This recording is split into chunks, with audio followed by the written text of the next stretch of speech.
Velika većina ljudi postaje nestrpljiva dok čeka da dođe njihovo vrijeme, kako se to popularno kaže. U stvari nestrpljivi su da osjete svoj lični, ali i celokupni napredak u svom životu. Da li ste se toliko dugo molili za nešto, a izgleda kao da se ništa ne dešava? Znate da Bog čuje vaše molitve i da On zna sve želje vašeg srca.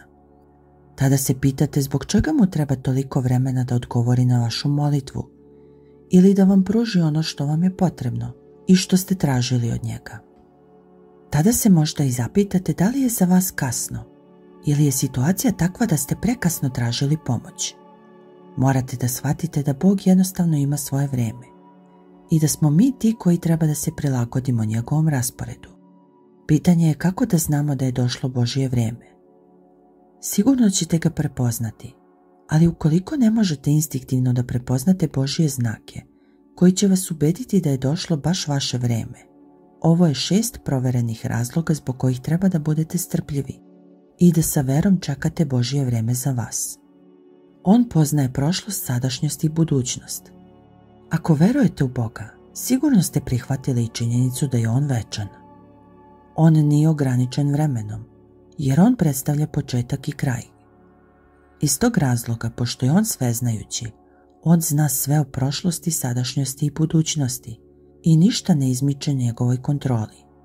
Zbog toga treba da verujete u Božji trenutak i treba da predate Gospodu svoje brige oko čekanja njegove pomoći. Treba da verujete da On zna šta radi, da vidi šta se dogodilo, šta se trenutno dešava i šta će se dogoditi sa vašom situacijom, ali i činjenicu da se njegov raspored razlikuje od vašeg. Kada dođe pravo vrijeme, On će vam dati siguran znak da je sa vama i pobrinut će se za rješavanje vaše situacije u pravo vrijeme, jer je On odredio savršeno vrijeme za vas. On nikada ne kasni. Postoje trenuci kada ljudi misle da je Bog zakasnio. To je zato što su odgovori koje su dobili na svoje molitve stigli nakon očekivanog perioda. Ili možda misle da su te uslišene molitve već beskorisne. Međutim, kao što znate, Bog uvek stiže na vrijeme. Ako se umeša u vašu situaciju nakon vremena kada ste tražili pomoć, On nije zakasnio. To odlaganje je imalo svrhu. Razmotrite samo priču o Lazaru u Bibliji.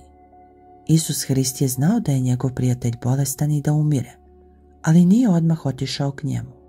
Umjesto toga, otišao je 4 dana nakon što je Lazar umro. Ljudi okolo, uključujući i Lazareve sestre, krivili su Isusovo odlaganje za njegovu smrt. Ali da li je Isus zaista zakasnio? Ne.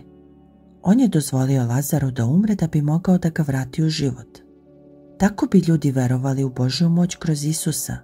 I u Bibliji se kaže: kada je to čuo, Isus je rekao: ova bolest neće se završiti smrću. Ne, to je na slavu Božiju da bi se kroz to proslavio Sin Božiji. On je milostiv kada verujete u njega. Morate da znate da je Bog u koga verujete milostiv. Trebalo bi da verujete u njegovu milost koja deluje u vašem životu.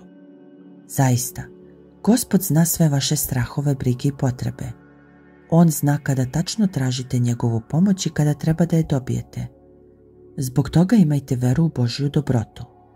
Znajte da će vam On u pravo vrijeme dati ono što vam treba. On je mudar i veran svojim obećanjima.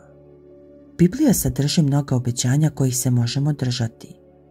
Jedna stvar koja bi trebala da vam pruži nadu je istina da Božja riječ nikada ne prestaje. Još jedan razlog zašto morate da verujete u Božje vrijeme je njegova neprevaziđena mudrost. On je sveznajući, pa zna šta je najbolje u svemu. Dakle, ako želite najbolje rješenje za svoj problem ili odgovor na svoju molitvu, onda pitajte Boga. Zato ako vas Gospod tera da čekate, morate biti strpljivi. On za to ima dobar razlog. Ako požurujete stvari, možda rezultati neće biti onakvi kakvi želite.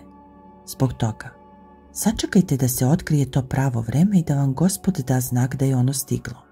On nas spašava od nevolja. Pošto je Bog mudriji od bilo koga od nas, bolje je da mu se predate, da se u njega pouzdate i slušate. To je potrebno da biste izbegli nesreću. Mnogi ljudi završe slomljeni i izgubljeni zbog svog nestrpljenja da se stvari dogode. Nekada su u panici misleći da Bog neće odgovoriti na njihove molitve, pa rade stvari na svoj način. Tek na kraju shvate svoju grešku. Uvek budite zahvalni Gospodu za nepoznate i neviđene opasnosti od kojih vas je spasio. Čak i sada, On vas uvek štiti. A ponekad su ta kašnjenja zapravo prikriveni blagoslovi. Možda testira vašu veru. Ako vas Bog tera da čekate dugo, mogao bi da vas iskušava. Verovatno želi da vidi kako ćete se ponašati dok čekate njegovu milost. Nažalost, postoje vernici koji postaju toliko nestrpljivi da na kraju popuštaju iskušenjima i skreću sa puta svoje posvećenosti Bogu. Ima i slučajeva gde postaju toliko nestrpljivi da se naljute na Gospoda. Ovi vernici time otkrivaju svoju duhovnu nezrelost i Bog želi da je prevaziđu. U procesu čekanja, Gospod želi da nastavite da pokazujete karakter sličan Hristu. On želi da ostanete ponizni, puni nade i poslušni Bogu. Ali ne treba samo da čekate i verujete u Božje vreme. Kada u potpunosti shvatite da je Gospod veran i milostiv, da ima svoje razloge što vas testira u čekanju, počet ćete manje da brinete. Volite ga kroz molitvu i verujte mu svim srcem svojim i vaše vreme će sigurno doći.